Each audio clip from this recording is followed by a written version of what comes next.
सोनी सुनो, आज खाना मैं बनाऊंगा। जी नहीं, बिल्कुल भी नहीं। याद है मुझे पिछली बार क्या हुआ था? अरे यार, तुम 5 साल पहले की बात अब तक लेकर बैठी हो। बिल्कुल।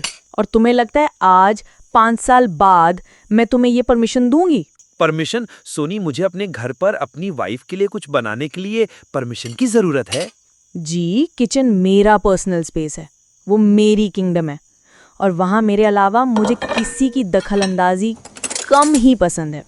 ओफो, अच्छा बाबा, नहीं जा रहा तुम्हारे पर्सनल स्पेस में। देवी जी, आप ही बनाइए। लेकिन सीरियसली सोनी, मुझे तो समझ नहीं आता, तुम्हें आज 5 साल बाद भी वो बात याद है? याद है। कैसे भूल सकती हूँ वो दिन?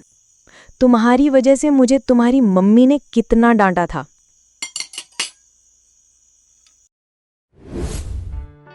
तो हेलो, नमस्ते, सलाम दोस्तों, और स्वागत है आपका मियाँ बीवी और फसाद में। मैं हूँ रोहित। और मैं हूँ सोनी। और जैसा कि आपने सुना, आज हमारी टाइम मशीन 5 साल पीछे जा चुकी है, एक बहुत ही एक्सप्लोसिव दिन पर। हाँ, एक ऐसे कांड पर जिसे ये आज तक नहीं भूली हैं। तो आज का टॉपिक है मियाँ बीवी किचन में क्या पकाते हैं, खाना या महाभारत। एग्जैक्टली। हम बात करेंगे उस यूनिवर्सल सच की कि इंडियन फैमिली में जब पति हेल्प करने के लिए किचन में घुसता है तो खाना कम और फसाद ज्यादा पकता है। ऐसा नहीं है, कई हस्बैंड्स बहुत अच्छे कुक्स होते हैं। मैं भी उनमें से एक बन सकता था अगर मुझे मौका दिया जाता। Oh really? अच्छा, तो आगे बढ़ने से पहले हम अपनी ऑडियंस से एक सवाल पूछेंगे। हमें कमेंट्स में बताना आपके घर में बेटर कुक कौन है, हस्बैंड या वाइफ। एंड चलो, लेट द वॉर बिगिन। अच्छा, तो तुम अब पूरी दुनिया के सामने मेरे जख्मों को ताज़ा करने वाली हो? हाँ, याद है तुम्हें वो दिन? शादी का पहला साल था और दिवाली की सफाई चल रही थी। मैं अकेले पूरा घर साफ कर रही थी, जाले निकालना, पर्दे धोना, गेस्ट रूम सेट करना, सब कुछ। हाँ याद है। और मैं ऑफिस से आया तो देखा तुम बहुत थक गई हो। मैंने सोचा wow, what a husband I am. मैं किचन में गया, सोनी के लिए कुछ स्पेशल बनाने लगा। मैंने बोला भी था, सोनी तुम रेस्ट करो, आज शेफ रोहित कुछ स्पेशल बनाएगा। स्पेशल? तुमने बनाई थी स्पेशल जलकर कोयला हुई सब्जी। शायद तुमने आलू गोभी बनाने की कोशिश की थी, है ना? हाँ तो मैंने YouTube पे रेसिपी देखी थी। It looked so easy. तेल डालो, जीरा डालो, हल्दी डालो, नमक डालो, सिंपल। सिंपल? रोहित, तुमने तेल इतना डाला था जैसे पैन को स्विमिंग पूल बनाना हो। और जीरा डालते ही साबुत मिर्ची उसमें डाल दी जो ऐसे फटी जैसे दिवाली का बम हो। अरे आग नहीं लगी थी, वो थोड़ा कैरेमलाइज हो गई थी। एक नया स्मोकी फ्लेवर क्रिएट कर रहा था मैं। स्मोकी? मैं दूसरे कमरे में थी, मुझे लगा घर में आग लग गई है। मैं भाग कर आई तो किचन में धुआं ऐसे भरा था जैसे किसी ने गैस अटैक कर दिया हो। हल्दी का डब्बा जमीन पर, तेल पूरे स्लैब पे फैला हुआ, और तुम वहां फैन ऑन करके धुआं उड़ाने की कोशिश कर रहे थे। वो क्रिएटिव प्रोसेस में थोड़ा मेस हो जाता है, बड़े बड़े शेफ्स के साथ भी होता है। और उसी क्रिएटिव प्रोसेस के बीच अचानक से एंट्री होती है सासू माँ की, यानी तुम्हारी मम्मी की। The final boss. उनकी टाइमिंग हमेशा परफेक्ट होती है। उन्होंने आते ही किचन का हाल दिखा और उनका पहला डायलॉग सीधा मुझे, सोनी ये क्या हाल बना रखा है किचन का, तुमसे एक किचन नहीं संभलता। उन्होंने ये अज्यूम भी नहीं किया कि ये कारनामा उनके हीरे बेटे का हो सकता है। हाँ, ये तो थोड़ा अनफेयर था। रुको, क्लाइमैक्स अभी बाकी है।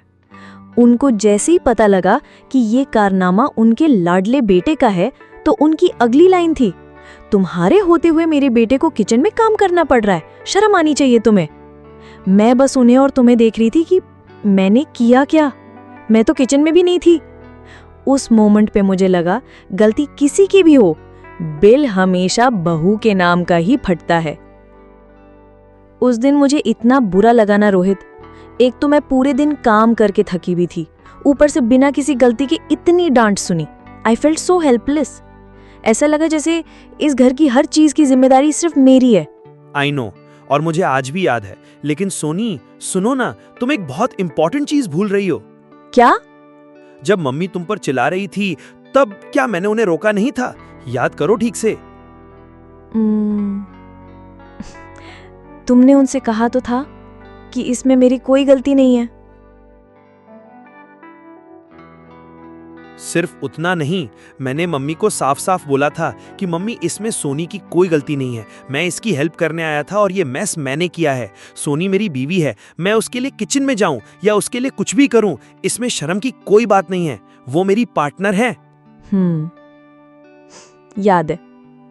सच में रोहित, उस दिन अगर तुम चुप रहते ना, शायद मैं बहुत टूट जाती। ऐसा लगता कि मैं इस घर में अकेली हूँ। अरे पगली, मैं हूं ना, तुम्हें अकेला थोड़ी होने दूंगा। मुझे पता था कि अगर उस दिन मैं चुप रह गया तो ये हमेशा के लिए एक पैटर्न बन जाएगा कि गलती मैं करूंगा और सुनना तुमको पड़ेगा। वही तो पार्टनरशिप होती है ना, एक दूसरे के लिए स्टैंड लेना। ये सच है। उस दिन डांट सुन के जितना बुरा लगा था, तुम्हारा सपोर्ट देखकर उससे कहीं ज्यादा अच्छा लगा था। शायद यही होती है हार्डकोर रियलिटी, कि प्रॉब्लम्स आएंगी, सास बहू के बीच नोकझोंक भी होगी, लेकिन अगर हस्बैंड वाइफ एक टीम है तो सब आसान लगता है। तो हमारे इस किचन महाभारत से हम अपने लिसनर्स को क्या लाइफ सेविंग टिप्स दे सकते हैं? टिप नंबर 1 फॉर वाइव्स, अपने किचन को LOC यानी लाइन ऑफ कंट्रोल मत बनाओ।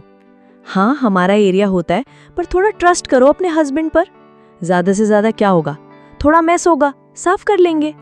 किचन है, बॉर्डर नहीं है कि घुसपैठ हो जाएगी। टिप नंबर 2 फॉर हस्बैंड्स, अगर आप किचन में हेल्प कर रहे हैं तो प्लीज यूट्यूब रेसिपी अच्छे से देख लें और मैस कम से कम फैलाएं। मतलब अगर पास्ता बना रहे हैं तो प्लीज पानी उबालना मत भूलना, इंपॉर्टेंट स्टेप है, वरना आपकी हेल्प उनके लिए हेडेक बन जाती है। और tip number 3, the most important one, partnership का असली मतलब हर काम में साथ देना है।